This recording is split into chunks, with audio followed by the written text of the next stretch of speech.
Welcome, I'm Dan Vega. And I'm Angel Pomales, and welcome to the Spanglish Business Show. How are you, my friend? Man, I'm doing great. How you been, man? Doing all right? Good, dude. Good deal. We got a lot of stuff today to talk about, man. Are you sure? Yeah, man. I don't think we have anything to talk about. So we got a lot of things happening around. I know, man. Yeah. I miss hanging out with you, too. Yeah, man. I saw that you called me recently, and I didn't have a chance to get back with you promptly, and I see that you're a busy guy. I see emails coming in my inbox of you doing all kinds of things, and unfortunately, I'm not the greatest friend in terms of correspondence. Yeah, my emails probably said 1 in the morning, 2 in the morning. Man. Yeah. You're like up all night. What? I work 24/7, man. Man. I get some cat snaps, man. Nice. Cat naps. Well, I'm glad you're here. It's good to be back together for another episode. Good to see you, man. Good to see you. Yes, English Business Show. Yeah, man. Where we at least come together, despite how many viewers we have, right? Yeah, that's it. I mean, we'll try our best, you know. Well, I know that I saw a count recently. I know with like Roku has about 40 million viewers. I'm surprised that if there was a way that people could throw like eggs at us, they would. But fortunately, they can't. And we have a captive audience, so they're just going to. So we're doing good then. We're doing all right. We're doing all right. We're doing all right. So what have you been up to? You don't have an egg in your forehead, so you're good. No, I had one earlier. I wiped it off. I'm good, man. I'm good. We got all kinds of hurricanes coming in. Dude, all right. United States. It's crazy. Yeah. It's insane, man. This is like one of the busiest hurricane seasons ever. So your family, I know, lives in Puerto Rico. Yeah. Mm-hmm. We had a devastating hurricane down there. Have you communicated with them? Yes, I have communicated with them, and the situation is very fragile over there still, even 20 days after the hurricane. Yeah. It's very bad. So we know Houston got hit, Puerto Rico, South Florida was hit. South Florida. We thought that was coming our way, so everybody was preparing for a hurricane. The area I live was evacuated. And it kind of went right around us. We were fortunate. Yes. And then this past weekend, we had another scare. There was another system. Nate. Nate, Nate. A smaller hurricane. Hurricane Nate. On track to hit us. And basically went left, and we were fortunate again. We're like dodging hurricanes. And here we are. But we've been fortunate. We're getting set. Yeah, we're good. But our heart goes out to all of those that have been affected by so many natural disasters. Yeah, we had the earthquake in Mexico too. That was very, very sad. So, well, man has really messed up the weather, I feel like. Yeah, yes. Part, so. Yeah, but we'll get better. Yeah. So, all right, we'll keep them in our thoughts for sure. That's right. Well, back in the show, let me ask you a question. Ask it, baby.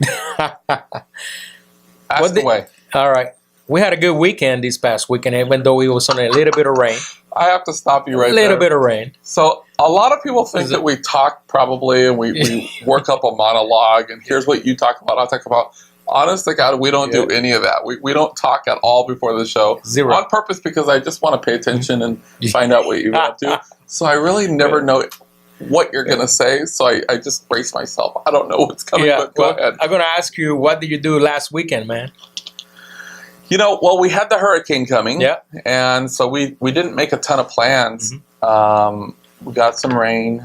Honest to God, I have not been up to much, at least worth mentioning at all. It's been kind of boring. I've actually been working quite a bit. All right. And I got to tell you, I'm tired. You're tired. Okay. Well, I know you work a lot as well, and I put my share of hours in, not as hard as some, but we've mentioned this before. Part of my vision is to empower entrepreneurs and a lot of young entrepreneurs.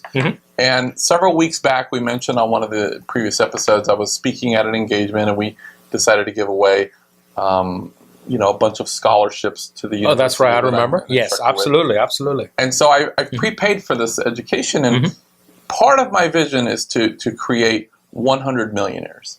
And I've created many so far, but I'm not close to my number yet. That's amazing. And so I don't mind, and it's not just about creating wealth, but, we want to teach them success principles so they have more success in their financial area, but also in life and relationships. Very successful people, because I feel like there is a big difference between a rich person and a truly successful person. Yes. Has their priorities, right? Yeah, absolutely. And so I've told one of my guys, I said, look, I've already paid for all these scholarships. I don't mind mentoring, but I'm not going to mentor people that don't deserve it. I want people that are going to put in the time, take it serious. I don't want to waste my time. Yeah, absolutely. So he's been setting up these calls. He's been reaching out to a lot of people. And I've been kind of like almost like an interview process, right? Yeah. And people are writing in why they should be part of this thing. And I'm just pretty, as I get older, I'm getting old. I'm very blunt, and I just say, like, look, man, here's the way it's going to be. You're going to have to be teachable. Don't try to, you have to make sure that you're conducive for learning. Oh, yeah, absolutely. And, it's not going to be easy, but what I'm offering is my time and give you a real education on my dime. And I don't mind spending money and time on people that will appreciate it. That's pretty good then, man. Well, I feel like I was a very young guy that, came from, humble beginnings, so to speak. And somebody took an interest in me and mentored me. And I've had a lot of great mentors, and I've been very fortunate. So I feel like I'm in that stage where I want to give back and do this. But I will say these young guys are wearing me out, man. Like they're almost interviewing me, and I'm like, wait a minute, man. I don't need an opportunity. Hey, so how can I get in one of your programs, man? No, how can I get that program? Man? You have enough, man. Don't be greedy. I can make some time, I can make some time. You have, how many retirements do you have? Like 5? It's for young people. You're too old. Oh, man. But I'm going to sneak in and try to get in one of those programs. Or like a disguise? Yeah, I'm going to sneak in. I'll recognize you from your accent, believe me. This is Angel. What the heck is doing there? But so these guys, and I get why they're vetting me, because there's so many things out there on the internet of people that are coaches or want to help you, and then there's some kind of ulterior motive. There's tons of it. Tons. But I've spent thousands of dollars in this education. I'm offering my time, and I even said, part of success, it's not only giving them the right education, but also helping them create the right alliances, getting them connected, so to speak, absolutely, with more powerful alliances in the right pool. And then potentially, if they don't have clarity of vision, maybe this will lead to an opportunity. So I'm in a position to provide that. But the first step is I got to get to know you, make sure that I feel comfortable working with you, and help. Absolutely, that I feel that you will do something with this gift. So one guy earlier today, he's like, well, what else are you going to do for us? He asked me. And I told him, I said, I'm providing all of the education, over $10,000 of education. I'm going to give you $1 million education. I'm donating all my time. I said I would help you get better alliances and even make contacts. And also maybe potentially would lead to an opportunity where one of my companies may hire you. I don't know what else you want from me. Yeah. Like, what else do I do? I'm like, man. It's like, I'm not going to come babysit your kids. That's for sure. So anyways, it's very rewarding, but at the same time, I'm a little wore out. And sometimes you start thinking, like, why am I even doing this? Yeah. But at the end of the day, there is some great people out there. That, I'm pretty sure, it takes a lot of work, and dedication from you. And we appreciate you helping the community. Oh, too. well, hey, that is something that, it's very rare to see nowadays. Yeah. So I appreciate for that. Well, thank you, Dan. I do my part, but sometimes I wonder, like, why am I doing this? But there's a lot of appreciative people also, but there's a few nut jobs. That's good. So what are we drinking today, man? Dude, I should be asking you that. I walked in; these were already on the desk. I thought you made them. I went to the bar, man. I started mixing stuff in and got some oranges. I haven't tried it. I got to be honest. I think I cut them wrong, but hey, it is what it is. I was trying to, put some orange flavor to it. Not terrible. It's not bad. Let me see it. Hold on. I don't even know what it is. So you were just like going like a mad bartender, just throwing stuff in there. It's not bad. It's not as strong as some of the things that you've made previously. How should we call it? You tell me. It's your drink. You name it. Taco Cat? Huh? Taco Cat? Cat Taco? Taco Cat? I don't understand what you're saying. If you say saying. Taco Cat, it's the same. Are you taking like a taco? Yeah, like a taco. Just name it Taco Cat. I don't get it. You don't get it? No. Well, let me get some pretzels, yeah. Hey, man, Taco you Cat copy is from what me. you're saying. Mm-hmm, yeah. Why Taco Cat? I don't know. You tell me. I don't know, man. Let's just go with it. What about mimosas? This is not a mimosa. It's not a mimosa. Like champagne and orange juice. All right. I'm okay with Taco Cat. All right. Hey, if you spell Taco Cat backwards, it's Taco Cat. Yeah, it's Taco Cat. I'm with it. All right, cool deal. All right. Moving on into the news. How do you say Taco Cat in Spanish? Oh, it's you put him in the spot on that one. no, it's like Let me see. taco. Taco, gato, gato, taco. One of them. But it won't make any sense if you try to say it backwards. Okay, whatever. I'm gonna have to like spell it and say taco, gato, gato, taco. Taco, gato, gato, taco. Dude, officially hit a low point. Hey, can you say that? Taco, gato? No, I can't. Why not, Taco, man? gato. Let's give it a shot, right? Oh, it sounds like I speak Spanish. I just I thought you say taco gato, man, or something the like that. Spanglish part. I'm more on the ish part. Per but- each. Okay. All right. Well, let's move on to the news real quick because we got an me with amazing it, guest. By the tonight. way, why am I eating pretzels? Because I made a promise that I wouldn't eat any bread, and technically I'm not sure if does the pretzel qualify as bread? Yeah, It is. I think it does. Yeah, Yeah. and it got salt on it. You would think that we would be eating like chips and salsa, man. Well- Let's make a note of that for our producers. I told the producer I needed some Cheetos, and I got No, dude, let's get Pretzels. some chips and salsa up in Sorry. here. next time. Yeah, Okay, for sure. I'll tell you what. Next time, I was thinking about this last week. Nachos. Yeah. Okay, go ahead. I didn't mean to. It's gonna be a crazy drink. So just Okay, fine. so we gotta You tell take care our of the viewers drink. to be I'm ready for bringing, next week. Chips and salsa. It's gonna be crazy next week. It's gonna be a crazy drink next week. And if I you have a promise good it. recipe, so I don't have to be subject to whatever his crazy concoction is, email us in at info. What is our thing, anyways? Info at SpanglishBusinessShow.com. There you go. Hit us Info- up. Yep. Save me. Yep. Info at Okay, news. SpanglishBusinessShow.com. Let's have it. All right. You know, nowadays they're building all these robots. You know, Honda got their own course. robot, but you know. Yeah. What if this lady, her name is Alexia Park, she's from the Huffington Post. You know, my English messed up sometimes. I got it. Huffington. I got the idea. The Huff Hung Kong. Yeah, Huffington Post. You're into I've heard of them. I get Yeah. it. Well, she wrote an article about how will people feel if they see a female robot in the boardroom.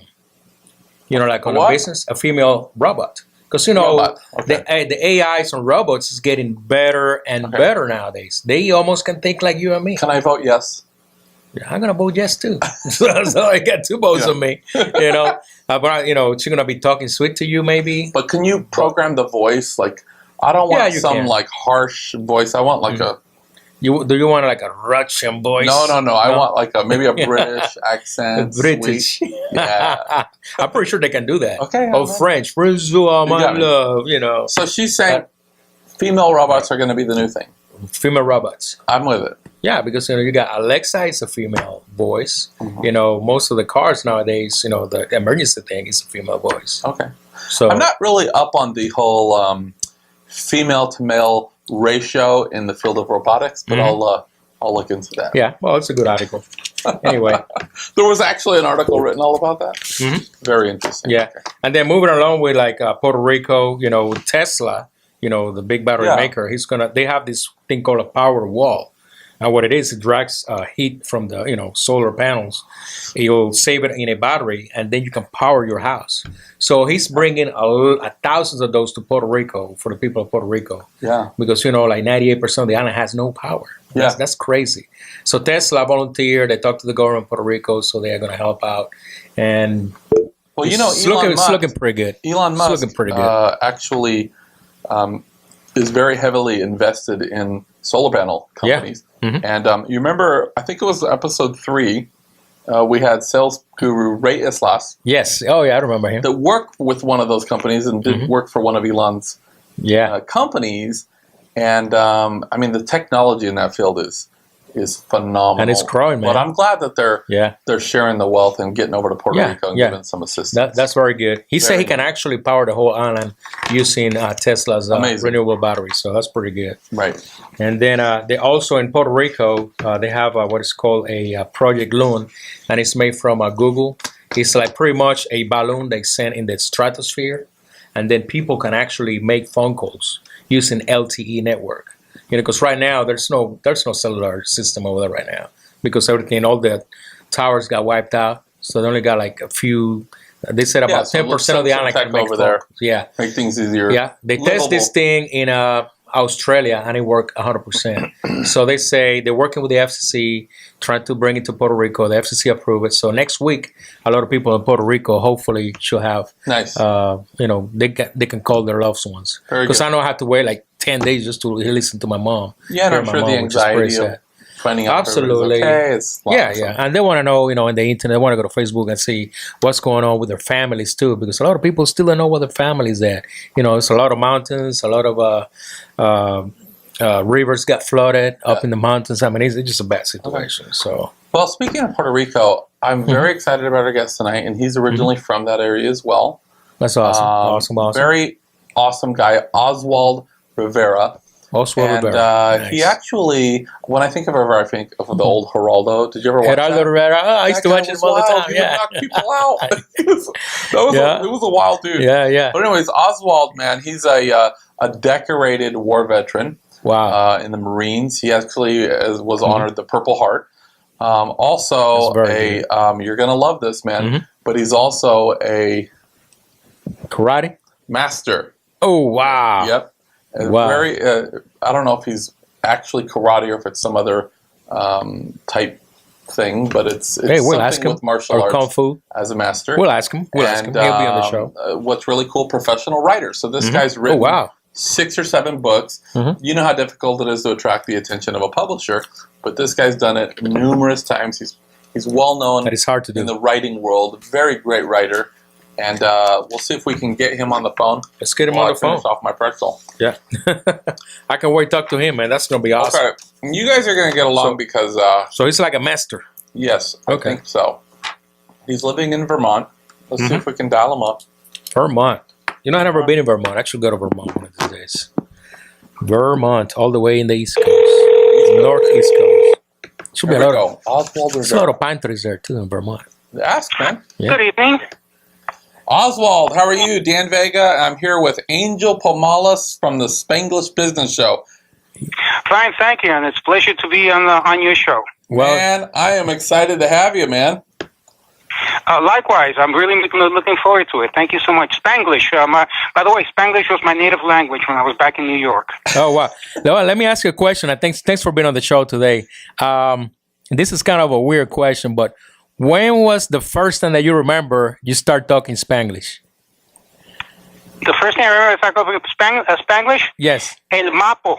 El mapo? My grandmother would say, "Go and get el mapo," and el mapo was the mop. And then eventually it was, "¿A dónde está el shopping bag?" And that was the shopping, of course. "Mira, vamos para la yarda." That was the yard. The yard, and yeah. on and on and on. Oh, I but can the live first in one that was- house. I can get by with some Spanglish. I can make that work. yeah, that's true Spanglish there. Okay. That's true Spanglish. That's awesome. But it was a mop of my grandmother who really got me into the language. Nice. We're a little bit late in calling you because Angel, we've been airing for a little while. We've been talking, and Angel's been making me drink on this show. So he's actually concocted some type of a drink that he's named. What was the name of it? Taco Cat? Taco Cat. Oh, Now, okay. would you say that like taco gato or gato taco? What's the proper? Or does it? I would say I guess I would say gato taco. gato taco. Gato Taco. Yes. So I guess the reason that I don't know the reason why he named this drink Taco Cat, but the cool thing is we both agree that if you spell Taco Cat backwards, it spells Taco Cat. Mhm. So that's all I needed to know. But we've been messing around, and we didn't want you to think we forgot about you. No, in other words, you have is a palindrome, something that spells the same forward to backward, basically. Yeah. Yeah, that's what it is. Yeah. Yeah. Back in the days. By the way, when you get a chance, I like to get the recipe for the drink. Oh, yeah. Absolutely. I'm not sure if you want this recipe, but we will get you a recipe that's maybe from one of the previous episodes. We'll hook you up. We got a different drink in every episode, but we'll hook you up. Well, in the taco gato, you have a deal, my man. Oh, thanks, man. I appreciate it. So listen, Good deal. we were talking a little bit about your intro. I know that you're a decorated veteran, spent years in the Marines. Is that right? Yes, And was actually awarded the Purple Heart. Did I read that right? yes. Wow, that's Thank you for your service. That's amazing. amazing. Mhm. And Thank you. I know you've had a lot of success over the years. You're one thing that I love is you're a very disciplined guy, and you had some personal issues that you worked through martial arts. We'll talk about that. And also, you've had a heck of a writing career, published numerous books. But before we get to all of that, tell us a little bit about your background, where you're from, how you got started. Okay, well, basically, I was born in Puerto Rico. And my parents, we came here when I was 5, 6 years old. I lived the most of my life in New York City. I'm a product of the New York public school system. Doesn't say much for the system, but I got through it. I went to Vietnam. I came back, got into writing, and my other avocation is martial arts. I've been practicing Wushu, which is a form of Kung Fu. It's the oldest martial arts around. It's about 5,000 years old, and I've been practicing it for about 40 years now. So basically, that is my calling out at the moment. Is along the way, I got very interested in cooking. I'm not a gourmet. I'm a gourmand. I'm Puerto Rican, and we love to eat and drink. And my first cookbook was Puerto Rican Cuisine in America, which has gone into its third printing, and it's all the great recipes that I got from my mother and my grandmother, and that's it. So that's my avocation right now: writing, martial arts, and cooking good meals for friends and family. So you can cook some good cuchi fritos. Oh yes, I love cuchifritos, man. Nice. I mean, especially blood sausage like morcilla. Yeah, I love morcillas, pork crackling. I mean, all that. I love that stuff, I'm a cuchifrito fanatic. Problem is that now, in Spanish Harlem, what is today known as East Harlem, all the cuchifrito places are gone, and that's a shame. Most of them are gone, and that's a shame. That is sad. Let me ask you a question, Oswald. How do I get your life? Basically, he focuses on just exercise, martial arts, right? Writing, and then cooking awesome food and writing books about it. I mean, that's a lot of stuff, man. That is a good life. Yeah. Yeah, that's it. I mean, that's my current existence as it is of right now. That is so awesome. And let me ask you this. We talked about this briefly when we spoke today on the phone. So getting out of Vietnam, you saw some action. And back in the, then I think now today there's a very mainstream topic of PTSD, and there's so many programs to help our soldiers. But back then it really wasn't as big of a conversation. It was kind of like, hey, suck it up, and move on. Yep. Tell me, take me back to that place. Did you have much of that? I'm sure you did. Much mental and emotional damage as well as the injuries? Well, like most veterans from every war since time immemorial, I came back with, I had some issues. In other words, I had some pent-up emotions that needed a release. At that time, of course, we didn't call it PTSD. In my father's generation, and he served in the Pacific in the Second World War, it was called shell-shocked. And basically, that term was still being used. In terms of PTSD, that had not yet become coin of the realm. Sure. But yes, we all have it to a certain extent, and we all deal with it in different ways. I dealt with it by basically writing. I found that giving voice on paper to my emotions fulfilled the emotional need. This atonement that I had to and this consensus that I had to come to. I had to become centered and come to deal with many things about myself and my existence. And writing was a catharsis, was a way of doing that. And you mentioned that people deal with those things kind of different. We know that some people become very suicidal. Other people turn to different vices. You mentioned today you also had kind of an outlet of maybe anger. You had a lot of anger. How did you deal with that? Well, in my generation, unfortunately, a lot of my fellow veterans, in those days, what they dealt with it was through drugs, opiates, or drinking, or alcohol. And they self-medicated a lot. What I found out was that I needed to release how can I say it? I came back with a huge chip on my shoulder. Mm-hmm. And I had contained this rage, and I found out that the best way to contain it at the time was through martial arts. I was lucky enough to come to a school. I came across this school where they accepted me. They took me in, and slowly but surely, I started the road back to sanity, mainly through my martial arts training. Is that in New York? New York? Yeah, also? Yeah, and in my training, we emphasize a lot of meditation, concentration. That's what we call, stilling the inner being, and that really helped a lot. I tell you what, I love Kung Fu. I'm in the military myself. I did over 22 years, and I was stationed in Hawaii, and I was taking Kung Fu. But again, I had orders, so I had to leave.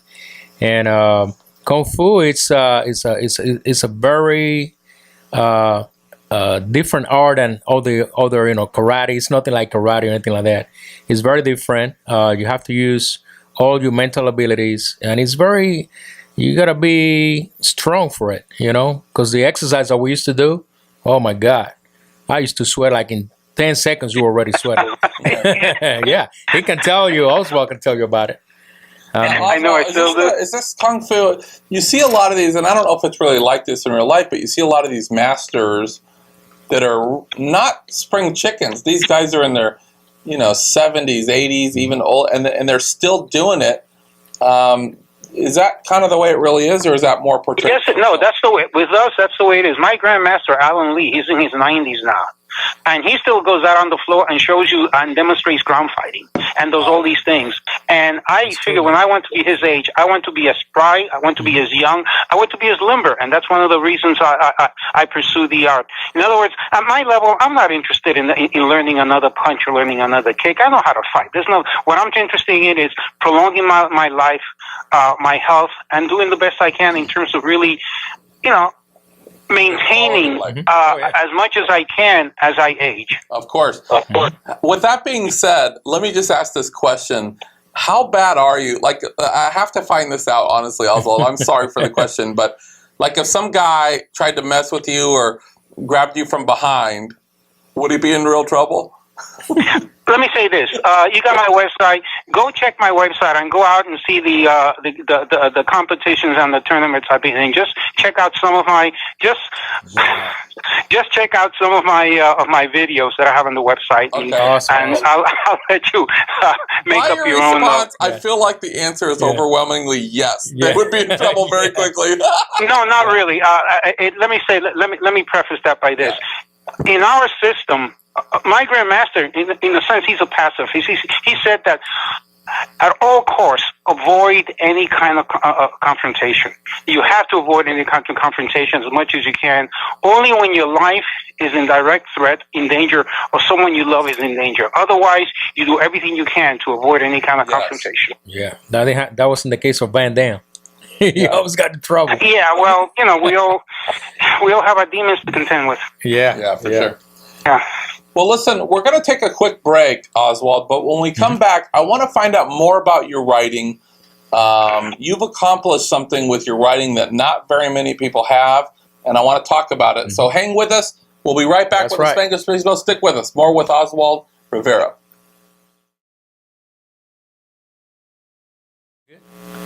Welcome back, everybody. Welcome back to the Spanglish Business Show. That's right. I'm here with my good friend, Angel Pomales. That's it. And we've actually been talking with Oswald Rivera, decorated war veteran in the Marines, honored the Purple Heart. Incidentally, I have to tell you, Oswald, very accomplished writer. I had the privilege to interview Oliver North not too long ago. And we got to really rap and of course, the guy's decorated with so many different things. And I asked him, I said, this might be an unfair question, but out of all the medals that you have and Silver Cross, this, that, is there a particular one that really stands out or has a special meaning to you? And he said, well, he's got a very dry sense of humor. He said, well, probably the Purple Hearts, because they give those to guys that don't run fast enough. Wow. That's true. That was his answer. And I'm like, oh yeah, makes sense. Okay, sorry. Yeah. Well, it was first initiated during the Revolutionary War by George Washington. So it goes back to that. It goes back to that time. Big history. Well, I want to talk a little bit about your writing. Certainly, you're a guy that has overcome a lot of things. You've seen a lot of things, and then you even overcoming some of your personal challenges, you've found solutions like martial arts. You've developed a real discipline and figured out how to really thrive as a person. And I know that you've channeled a lot of those life lessons that you've learned into your work. And you know, they say if you do what you love, you don't work a day in your life. I know you love writing, and it's in your soul. And you've actually been very successful at it. I know that you've printed several. You've actually published several books, and most of us know how difficult it is to attract a book publisher. Getting a hold of a book publisher is extremely difficult. So let me make sure I got this right. 1990, you actually Fire and Rain, which was a novel of Vietnam. You actually were published through a publisher. And then The Proud and the Immortal was also picked up by a publisher in 2003. This is a good one. Pharaoh's Feast. Oh, wow. From Pit Boiled Roots to Pickled Herring. This was actually put out in 2003 as well. Again, picked up as a publisher. Nice. Feasting with the Ancestors, published by History Press in 2004. Puerto Rican Cuisine, that's the one I'm going to have to figure out how to get a copy of. Yeah. Angel was nudging me about, hey, you got to try some of these recipes. We're going to get his book, and we're going to cook it here, and we're going to bring it to the show. Oh, my God, how good. Wow. Guarantee we're going to do that. That sounds great, guys. That sounds great. And then the Centurion, published by Pegasus. Tell us a little bit about that book. Centurion. Oh boy, you may open up a can of worms. Now the book mainly, it's how can I say it?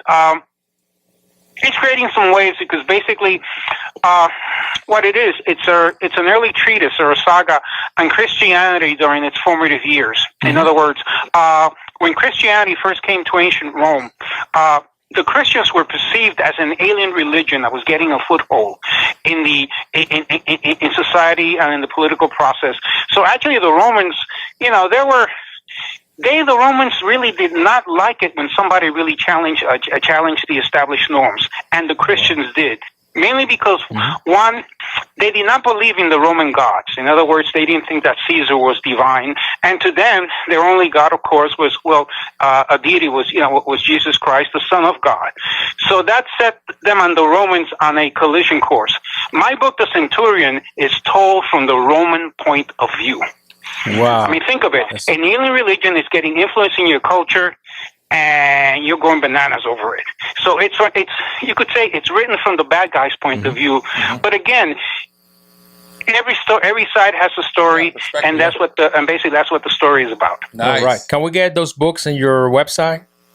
Oh yes, of course, yes. Awesome. Thanks. Yeah, Amazon, his personal site. Yeah. Now, I know you also have another book that you just finished, and also have now attracted the interest of a publisher, Indigo River Publishing. Awesome. And I got a chance to look at it today. Can you tell us the title and a little bit about the project? Well, the book is called In the Time of the Americans, and that's the title that, how can I say, it's a family saga that begins in 1898. In 1898, during the Spanish-American War, the Americans first landed in Puerto Rico. And again, the book is told in terms of it's the story of two intertwining families, the very methodical Protestant workers, and then on the other hand, you have a Hispanic families as well, who and they're at the antithesis of each other, and basically the whole thrust of the book is how these two families interconnect and interchange throughout through the century. So, through the eyes of these two families, one American, one Latino, you see the ascension of the American Empire in the Caribbean. Wow. So the story goes from, let's say, old folk tales of ghosts walking on cobblestone streets to modern day cinemas, from outhouses to modern day condos, from the slums of Ponce to the casinos of San Juan. So it's a whole history that encompasses that era. You know, my great grandmother, she lived to be about 104 years old. And when I was a kid, every time I paid her a visit, she used to tell us, because she was born in 1888, I think it was. 1890. wow. Yeah, she was born. So she got to see when the Spaniards were here and when the Americans came to Puerto Rico. So she tells us all the story, and it's things that she tells us is stuff that is not even in books. It's not in the movies. Yeah. I mean, it's very interesting stuff. I wish she was still alive to let us know more. But I tell you what, when we get together again, hopefully soon, I'm gonna tell you some stories that she told me. So because I want to let you That know might be as a next writer, novel. yeah. But it's things that she let told me tell you, us this, that I let me would love tell you, to let this you know. book. Yeah, let me say, this book is basically based upon the stories that my grandparents told me, Yeah. that my parents told me. I mean, El Tiempo de los Españoles, the time of the Spaniards. Sí, The yeah. Spaniards were not very liked in PR. The Spaniards were like, how can I say, they were bastards. I mean, They they were really bad treated people. the populace very, very badly. And when the They were bad Americans people. came, there was a change of the order. But again, it's mainly all these old folk tales that have been in my family for generations. Oh, yeah. And honestly, it's a story that needed to be told. Yeah. I'm with you on that. So I am. My father was Mexican, and my mother's side is Spanish. And I did find out I am a direct relative, directly of Cortez, which I'm not real proud of, since Oh my goodness! he's basically a mass murderer. But I will No agree. good, no good. Ooh, ay bendito. I know. Yeah. Well, what can I say? You know, Cortez. He's, it's sad that a generation after Columbus set foot on the New World, so-called, all the indigenous people were just about wiped out. You know, Yeah. through Well, warfare, they say the through apple. disease. I think the apple, fortunately, fell far from the tree. So we don't claim him, but it was interesting. Now, let me ask you a question. Other than the cookbooks, would you say that your primary genre of writing is like historical fiction? Is that what it would be? Well, I consider myself a historian, and really, it's like, Carlos Santayana used to say, if you forget the past, you're doomed to repeat it. So I think we should know what went beforehand, especially in terms of our society, especially in terms of our heritage, especially in terms of our people. It's like, I write to remember the past. I write to preserve the present, and I write to see what's in the future. Basically, that's it. I like that. That was well said. That's awesome. I'm going to have to write that down and use that. Yeah. I need to hang out with you a little bit more because I want to know about more stories. More than me. Yeah. Forget Dan. I'm going to hang out with him. Yeah. Well, I always like to see what other people's perspective is on history, other people's views on history, because from history you can learn so much, you know. And I'm a history buff. I love history. I always tell my kids, if you guys have any questions in school about history, I'm here. Now, if you got questions about math, it's another story. Yeah. Join the club. Yeah. But history, hey, ask me any question. I'll help you guys out. So let me ask you this, Oswald. Every great entrepreneur, businessman, even successful writer, all of us started off as somebody else's fan. Right? So what were some of the guys, particularly in the writing, that you kind of modeled after, that you would look at as some of maybe your inspirations or mentors? Wow, that's quite a question. Let me say this. I didn't start out as a writer. I mean, like I said, it came to me after Vietnam. But when I began writing, I was literally like a babe in the woods. So like other craftsmen, I began searching for role models, and so I started reading everything I could find. There's an old library. There's a library still there on Lexington Avenue and 90th Street in Manhattan. Years ago, I read every book in that library, and that was a long time ago. I guess now I probably could not do it because the library has expanded, of course. But that's what really got to me, and the fiction writers that impressed me were those that spoke to me, especially the social conscious ones. I mean, the ones who challenged the norm. For instance, William Faulkner, John Steinbeck, Flannery O'Connor, Harper Lee, James Baldwin, that kind of writing. Then I discovered the Russians. Tolstoy, Dostoevsky, and especially Alexander Solzhenitsyn, who was this Russian writer who gained prominence in the 1970s. And he took on the established order, which was the Soviet Union, and it cost him, but I admire that grit.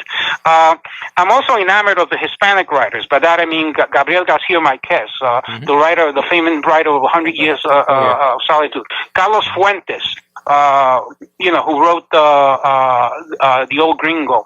Mario Vargas Llosas.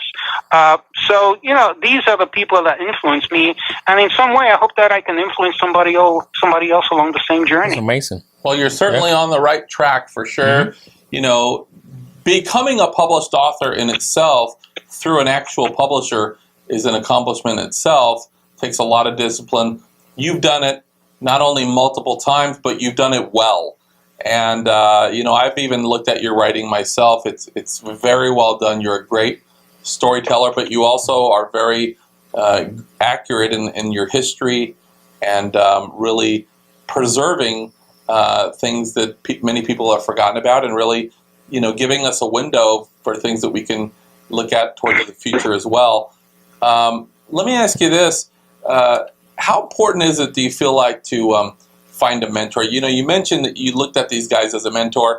In the martial arts, you also had these certain masters teaching you. In life in general, how important do you feel like it is to find a great mentor or role model? Well, let me say, in terms of my mentor, it came through a very indirect way. I am a product of the New York public school system, which, to be honest, leaves a lot to be desired. At the beginning, I was placed at the bottom rungs of the educational ladder. However, apparently there are really guardians, because I was saved by a great teacher, Mr. Maurice Friedman. Mr. Friedman, he saw something in me, and he inspired me to search, to question, and even to attend my first opera, which is a form that I came to love. So, Mr. Friedman, up there in heaven, know that I thank you, and you live in my thoughts. Let me say this: a good mentor is priceless. Yeah. How old were you when you met him? Oh, I must have been in my just about my late teens. Wow. I was my early to mid late teens. I was in I was a PS25 in Manhattan, and again I was really, at that time, like I said, I'm a late bloomer. I was affectionately known as a dummy at the time, but Mr. Friedman, thank his great heart, he saw something in me and really encouraged me to pursue my goals. And everybody needs somebody like that. I mean, he was the one that saved me, basically, and I owe him a great debt. Wow. You really never know when you're speaking with somebody, whether it be about their writing or cooking form or whatever. You don't really know at the time when you're making an impact. I've had people write letters and say, years ago you said something that was so meaningful, it really made a difference in my life and impacted me. And they'll spell it out for me, and I'm like, man, I don't even remember saying that. So at the time, what seems to be maybe a fleeting moment to us, or some guy talking to some guy in his kid in his teens, they might not realize the impact they're making. But years and years and years later, the guy that you've turned out to be, the success you've had, largely was due to another guy showing an interest in you, exposing you to different things in life, and it's so valuable. Absolutely. No, it is. I mean, mentorship, I hold that in high regard. Yeah, saves you tons of years in the game. They say that most successful people, at the end of the day, whether it be in business and writing, whatever, are really just become high-paid storytellers. Is there one particular story that you have over the years that maybe you use now when you're talking to your peers, that you draw off of, or that maybe has had a real life lesson or impact in your life? Well, let me say this. I may be a storyteller, but I'm definitely not a high-priced one. Besides, my storytelling isn't really about the amount of money attached to it. It's about connecting to the past and the future. It's about, piecing together all the changes in our daily life. In lieu of a story, I could say this. I did come across a saying many years ago, and I made this saying my mantra. And the saying is this: to be alive is to be committed. That's very true. Yeah. Yeah. Okay. And that's the motto that I live by. Yeah. And you've had your share of living through great, amazing stories. I'm sure that the people close to you have no shortage of of stories. Probably. No, that is true. I mean, I especially in my family, they're an ending. They're an ending source of what happened. I mean, all the way from ancient history to now to this time. Yeah, but then look around you. Life is full of stories yet to be told, adventures that are yet to be experienced. One never gets old with that. It's there. It's like, what was it? That famous book by Auntie Mame, where she says, she tells everybody that that life is a banquet and most suckers are starving to death. Yeah. Well, life is a banquet. You just have to go out there and enjoy it. Yeah. I love this. See, I feel like you're rubbing off on me right now. Just being here in the interview, I feel inspired. Well, thank you. I really like appreciate going out it. there Thank you. I think I can do some. I'm going to go conquer the world now, Angel. Well, listen, we're going to take another short break, and when we come back, we're going to get into our lightning round. We call Conexión Rápida. Yeah.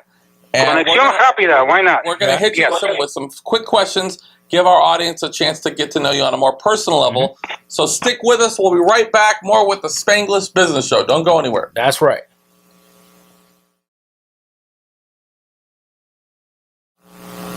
All right, welcome guys. Welcome back to the Spanglish Business Show here with Dan Vega and Mr. Oswald Rivera. Yep. Rivera. And so I know he's a martial arts guy. Every time I think of Rivera, I think of Geraldo. Did you ever used to watch Geraldo? No, I never had the pleasure of meeting. But you ever watch his show? I watch the show from time to time, yes. You talk about a guy that had some anger issues. Yeah, he got in trouble. You don't mess with that guy. Many times. He would literally and just punch him right in the face. Yeah. I love Oh my goodness, that's sad. He's got in trouble too many times. That's for sure. Especially when he was drawing the plans for the war, remember, on the sand. Or they threw the chair. I'm like, why you want to do that stuff, man? Oh, You're telling the enemy what you're going to do? That's crazy. So we're getting into our lightning round, Conexión Rápida. Angels taught me how to say that with a great accent. And this is where we're going to ask you some very quick personal questions to kind of just get to know you more as a guy, person. And fire away, Angel, when ready. That's right. So we can let the audience know. All right. All right. You ready, Oswald? Yes, sir. All right. Here we go. All right. If you weren't in the business you are in now, what career path would you pursue? Circus clown. Circus clown. Really? Is that real? Yes. Yeah. I love the circus. I love clowns. I mean, too bad that Ringling Barnum and Barnum and Bailey Circus went out of business. But yeah, I would have run away and joined the circus if I had the chance. Yeah, man, I think Dan here will look like Cepillín if he was a clown. Was that an inside joke? I don't know what you're referring to. You don't know what I'm talking about. I'm gonna show him Cepillín, a photo of Cepillín later. Well, look, I'm actually I don't do well with clowns for some reason. A clown. You do a good clown, man. No, I think of like clown. It or so. I don't want. I'll be a good clown, man. I tell you right now. But do you feel comfortable? I put like a cowboy hat on. Nah, and a red nose. Clowns scare me. Yeah, man. Okay. Some fake cap, guns. You guys do your clown thing. I'm out. All right, here we go, Oswald. Okay, if there's a field or job that you could never see yourself in. Corporate drone. Yeah. Like, not like a drone, flying drone, but corporate, like just an office just working for a corporation at a desk and just toiling away. I could never see myself in that. Sitting in an office in that milieu. Cubicle. I get it for sure. Taking phone calls, giving phone calls. I hate that. I'm with you on that. All right. What music do you listen when you are in the zone? Light classical music. Light classical music. I like that. Really? Like to get in the now when you once in a while salsa. Because I love like Celia Cruz. I love the Fania All Stars, that type of thing. But mainly, I get a kick. I get a charge out of light classical music. That's one of the things that I. Yeah, you said the Fania All Star. I was listening to them a few nights ago. I mean, they boys were jamming. I don't know if you go to YouTube. They used to jam in New York. They used to go to people's houses in the street and they just jam all night long. Man. Yeah, it was crazy. They were fantastic. And Celia Cruz and the rest of them. Yeah, they were great. I'm gonna check that out. They'll be in the sótanos playing music. Now let me ask you a question. Have you ever heard of Morrissey? No. No, not Okay, I'm gonna no. turn on to some good stuff, my man. I'm gonna Okay, send you some great. stuff. Is that music? Dude, come on, man. Really? Morrissey? I heard about that before, but Every Latino knows about Morrissey, dude. I'm gonna have to check it out. Oh, yeah, Morrissey. I'm gonna turn you into a Yeah, Morrissey hook me freak. up. I'm gonna send you some stuff, Oswald. All right. Okay. Okay, we'll What do. music? Okay, we'll do that. Okay. What is your favorite guilty pleasure, Oswald? Cheesecake. Man, I love cheesecake. So are we talking like, love I know cheesecake. you're a New York guy. Are we talking like a plain New York cheesecake or? Plain New York cheesecake. In fact, there's a rumor in the school that I go to that, I mean, I could be like a foreign spy and I could be captured, and they could do all kinds of tortures on me to make me talk and name names. I would keep silent. However, you put a cheesecake pie in front of me, and I'll start naming names right away. Nice, baby. Nice. That's how much I love cheesecake. I'm a It is my cheesecake guilty monster pleasure. myself. Nice. All right, man. Okay, who is your celebrity crush, if you have any? Judi Dench, but don't tell my wife. Okay, we won. You know, she's a classy Okay. lady. She is. I love her. Yeah, and she just came out with a new film, Victoria and Abdul, which I'm just waiting to see. Yeah, anything that Judi Dench is in. Well, any of the great character actors or actresses. For instance, Judi Dench, of course. I love, like, let's say, Audrey Hepburn from the old days, Maggie Smith, that type of thing. I mean, Yes. any actor that really gives you your money's worth. Yeah, real I'm a great fan of. character actors, for sure. That's awesome. Okay. All right. What about Corona or Tecate? Nada, Dos Equis. Dos Those Equis. seconds. All right. Me too. I love We'll Dos take that. Equis, man. Luxury car or lowrider SA? Nope. If I could afford it, a 1939 Indian motorcycle with a sidecar. Ooh, nice. Can I ride in That's the sidecar? nice. Because I'm not a motorcycle guy, but I feel like I Yes, would you trust can. you. But a 39 motorcycle, that would be my dream come true. Hey, put him in the motorcycle eventually- with the Cepillin costume on. That would be funny. I'll do it. And drive around with it. You know, the deal is on this next book, if it's very successful, like I think it could be, you know, your wish might be coming true. Yeah, and I can come and you can ride in the sidecar. No problem there. I'll do it. I want to see. I'm gonna take some pictures. of that. Drinking taco cats. Taco cats. I got that. Yeah, Taco got cats yes. with a clown costume. Oh my goodness, you guys Okay. are crazy. Okay, I got some food here. Chicken noodle or menudo? Definitely chicken noodle. Chicken noodle. What? You like chicken noodle? Yeah, Yes. chicken noodle. Come on. He's talking about the real chicken noodle. He's like, A real chicken noodle. Jewish penicillin. Yeah. He wrote a cookbook. He's a, He'll okay. kill the chicken on I the get it. spot, He's a throw New the York parts guy. in there. I got it. Yeah, the Okay. real deal. Yeah. All right. Name a super gigantic goal or gigantic goal that you have in the future. Pulitzer Prize or Nobel Prize. Wow. Nice. That's amazing. You know, he's the type of guy, though, that could do it. Like, I don't yeah. think I'm ever up for Nobel or Pulitzer. I don't Yeah. do anything that grandiose. That grandioso. But this is a guy that he's got that thing. I Yeah. haven't quite put my finger on it, Mhm. but he's got a thing that That is can do good. it. Oh, yeah. Absolutely. He can. As my father used to say, I'm Puerto Rican. I don't have to make sense. Nice. That was my father's saying. So yes. All right. Let me ask you the last question here. Is this like the most famous question on the show? Is the last question. Okay, here we go. So we had a white president, we had an African American president, and we also had an entrepreneur president. If we ever get a Latino or Hispanic president, what do you think his first 3 executive orders going to be? Okay, let me see. Number one, build a wall to keep out the Martian invaders from outer space, Okay. and if possible, grant them a path to citizenship. Okay. That's number one. Okay. Number two, appoint Salma Hayek ambassador at large. You know what? I'm sure she'd make a much better ambassador than the clowns we have in the White House right now. You got my vote. Okay. Okay. And number three, and the old timers will remember this. And maybe Angel, you might remember this. Yes. Bring the Cuchipito parlors back to Spanish Harlem. Oh, yeah. I'll be there. First in line. Cuchi Fritos? Yes. Yeah. Cuchi Fritos. Could you put it Angel, tell them what it is. I'm gonna hook you up Oh my with goodness, facts. you don't know what Cuchifitos are? No, but You it's know- a Oh, boy. little dirty. You know what? Sunday we have a Hispanic fest here. I'm gonna bring Dan with me to the Hispanic fest in Am I the saying this area. right? Cuchi Fritos. Cuchi Fritos, man, you're gonna love him. Cuchifitos, yes. Yeah. I'm gonna hook him up. Okay, I'm gonna try it. I'm gonna hook you up, Dan. Trust me. Well, I need penicillin after I catch it. Okay. No? No, you don't, man. Okay, good. Come on, you're gonna love it. Okay, Well, perfect. Well, I got to tell you, Oswald, it was awesome to get to talk with you, learn a little bit about your writing. I'm actually into one of your books right now. I plan to really pick them up. You're a great writer. Certainly, you've accomplished so much over your life thus far, and I'm sure you sound like a guy that's got much more amazing things planned for the future.